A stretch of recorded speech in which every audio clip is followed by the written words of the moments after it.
Welcome to Never Rewrite. I'm Isaac Askew. And I'm Jeffrey Sherman. And today we're going to discuss aligning yourself with your company's risk profile. So, Isaac, you brought this topic up because you had a conversation recently hmm between someone, and you were discussing security risk, right? You are using an older version of a library, and this person wanted to spend time and effort to update it hmm because they were just worried that it was going to hit end of life and then you'd be vulnerable to attacks. And your counter was, but the product that we're working on isn't profitable yet. So no one's attacking it because no one knows it exists. And also, we don't have time to fix the leaky boat. Or Right. it's a boat that doesn't float. We don't need to worry about people attacking it because it's not seaworthy yet. Yeah, that's a good analogy, I guess, for it. It just got me thinking. The conversation in general got me thinking about different people's risk tolerance. If you and what do you expect as you join a company? Like if you end up joining a big corporation, for example, the corporation's risk tolerance might be pretty risk averse. Like if you joined Mastercard or Visa or something like that, for example. Whereas if you joined a startup and nobody knows the name of the startup yet and no one's heard of it and they're still working on their initial product, you might be a little more risk tolerant because you don't want to spend all of your few resources you've got or all the investor capital you've got Mm-hmm. bolstering a system because you don't have a product yet. There's this kind of fine line, a spectrum of when to care about security.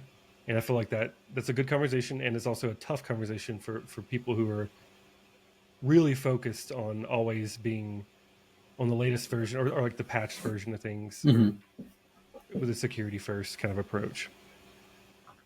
Okay, so how do you approach it? Because in my mind, kind of the first thing, well, one, having worked at many large companies, they are incredibly risk tolerant due hmm to ignorance of the. It's not that they're risk tolerant; they're incredibly risk ignorant of the risks that they take. right.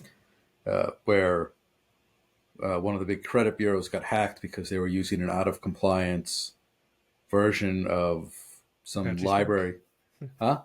I was thinking of Apache Spark, I think, which was the Equifax or some other Yeah, one. Yeah. Equifax. I don't remember what the thing was, but they did not intend like they if it had well it had been pointed out to them that was why it was so egregious.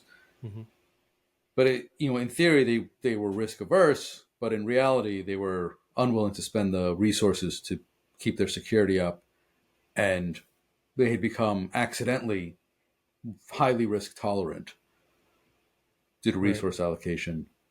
And so I think you're talking about something slightly different, where there's intentional risk tolerance, Right. which is what you're talking about. Of no one knows that our product exists, and there's no users, so if you have no users, then they can't get user data because there just isn't any. And then there's the accidentally, almost institutional risk tolerance where not investing in something is risky. Right. So your question is when? Well, so I think I'm saying, so let's talk about one first. We're talking about intentional risk tolerance and not the Right. accidental tolerance through ignorance. Yeah. So for intentional risk tolerance, Mm-hmm. it basically like I had a conversation that spurred this conversation, and essentially a developer was not really pleased with how many things at our company were out of date. Mm-hmm. We do have uh, we are compliant in a variety of measures, and we do have pen tests run intermittently, and we pass them each time. But still, there's versions of PHP or versions of composer packages or even JavaScript packages and things You can like always that. be more paranoid. Right. Yeah, that's kind of what I'm getting at.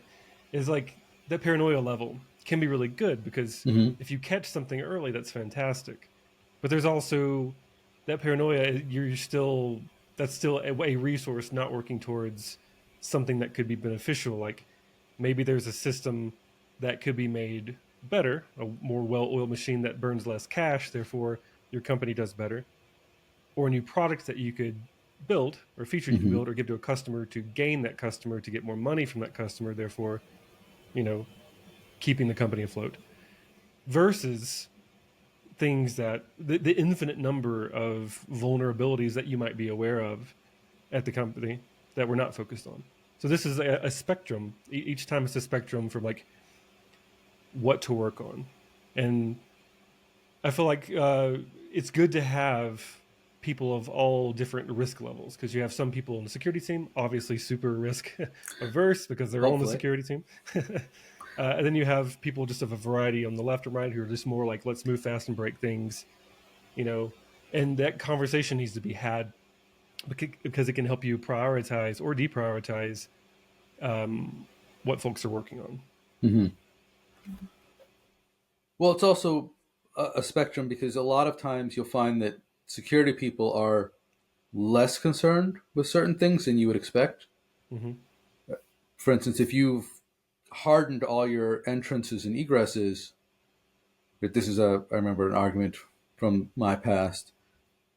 If everything going into your system, right, has a firewall and a load balancer and it gets routed internally, and so only these specific routes are open, right? Do your microservices have to communicate with each other in Mm-hmm. SSL, or can they just use HTTP, unencrypted, clear text, because it's lower effort, right? It's less computationally expensive because the attacker isn't going to get into, they're not going to get past that red zone. They're just, it's isolated and they can't get in, and Like therefore, securing a private internal tool inside of like your own subnet, essentially, that would never be exposed to public traffic. right. And so thus, it can have a lower security profile because it's not accessible. Right. Versus if you've just got services and they're up on AWS and they're publicly accessible, then everybody's got to be armored. Right. Um, yeah, I think it's a good call out to just be like, look, it is a thing. Like you have to have. If you spend all your time on security, then you won't have time for anything else. Yeah. And I think for a while I had the same kind of opinion as I did back when I thought tests were super important. I'm like, why would you ever release? I mean, tests are important, but like, Yep. why would you ever release anything without perfect test coverage? Um, and then I kind of got more relaxed towards the happy path test coverage once I got out of the bubble of my company does not have infinite money to pay me. Um, your company might. Maybe your company is super cash flow positive and they've got plenty of cash, and you can go Mm-hmm. through and patch everything up and write tests for everything and just polish everything. But in a lot of cases, you might be working for a startup that's like got a end of the road in sight if they don't raise more capital. And if you tell them I'm going to spend 3 months securing endpoints, um, and you're a sinking ship, and they go, oh well, if you had worked on a new feature and got us a new customer, then we wouldn't have to lay off people. And Right. so there is a spectrum there. I'm making kind of obvious like harsh examples, but Well, there's a spectrum of when you should work on those things, and every company's got a different risk tolerance, and I think it's a good thing to keep in mind when you join a company. Maybe you should ask those questions before you join, like how risk tolerant are you? What should I expect to make sure that you're not going into a system and complaining all the time about something, and they're like, oh no, we're okay with that risk. Or actually, we've signed off on that risk. yeah, and it's a good call to say that startups traditionally are highly willing to take on tech debt to get Mm-hmm. something out the door because they don't know if they have something worth keeping. Right. If your company's got 6 months of runway and throw anything out the door, see if it is valuable, and then the canonical, then go back and rewrite it, which never happens. Um, and dear listener, if it did happen, we wouldn't agree that you should have done that. Either way, we're right. No, no. Either way, don't rewrite it. Never rewrite. It's right there on the headline. No, man, we are correct. Either Oh way, yeah, we are correct. yes. But also, I've worked at many giant enterprisey companies where they also were of the just get it out, get it done, and we don't care about tests or quality or tech debt, Hmm. just because that's how the culture was, not because they needed to be that way. No. And they spent tons more money doing it sloppy than it would have cost them to do it, the correct way to begin with. And that's something you have to talk. Like that's a cultural thing, and Yeah. you need to understand where that is, where you lie on the spectrum, where the company lies on the spectrum, and a lot of that is manager driven. I find that some managers are understand that taking on risks means that you will go very quickly start going much slower, and some managers just don't understand that. Yeah. And so, like, no, no, we're going to deliver this thing now. We're going to go full tilt, and we're going to deliver this thing now, and it's going to be awesome. And then we're going to go full tilt on the next thing. And those managers are probably misaligned. Yeah. It's a better way to say it because they've taken a startup ethos and they're in a giant enterprise company and they're doing it wrong for the. It's not so much that they're wrong because they're wrong or bad people. They're just misaligned. And if you end up under Yeah. those people, you're going to end up misaligned as well. Like, I think that's the key. The we've talked in a lot of different episodes essentially about alignment, and it's alignment whether it's risk in this episode or testing mm-hmm. or refactoring. There's always the it depends, right? Um, so I think that's just like a good thing to keep in mind. Is like if you ever have a really strong opinion, have it loosely held. Don't ever wave it around as like the be all and end all because there's a spectrum for every argument here for when it comes to software development.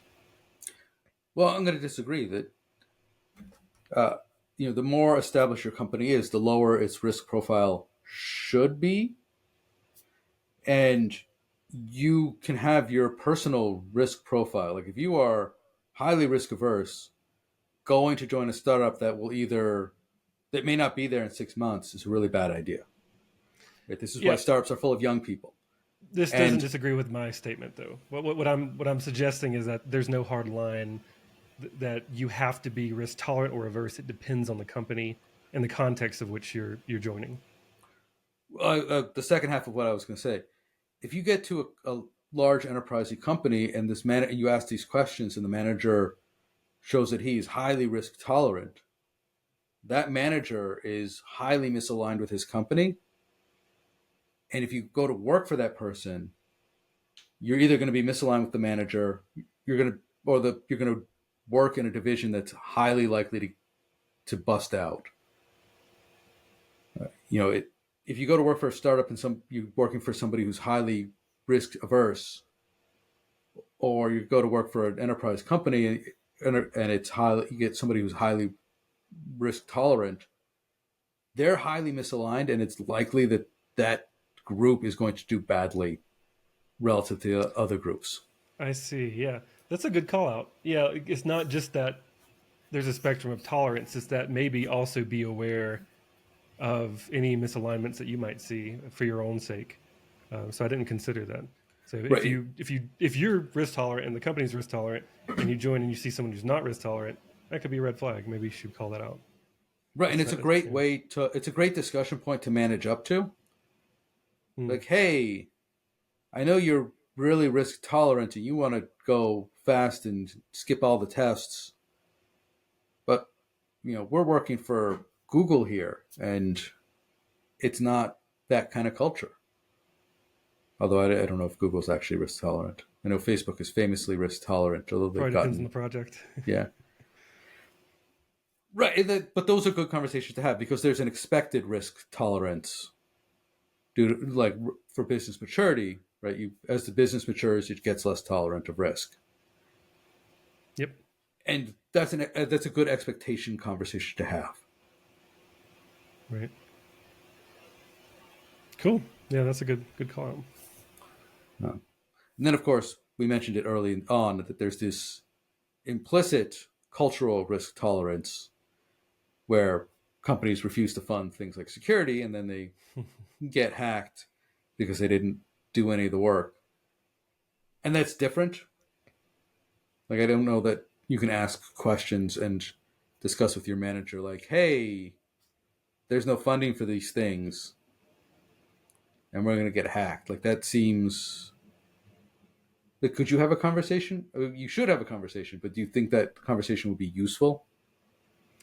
At my company, yeah, um, everyone is. It's more. Everyone's opinions are pretty valuable throughout the whole company. I think that they're really happy when you call things out like that, and Hmm. they're not going to shut it down. They're going to go, okay, let's go to the security team with this issue and see if it's something that's actually a priority. Thank you for calling that out, and Mm-hmm. they'll prioritize it as either low, medium, or high risk, and then work on it. Awesome. Well, I think that's a great place to leave it. I'm Jeffrey Sherman. And I'm Isaac Askew, and this is Never Rewrite.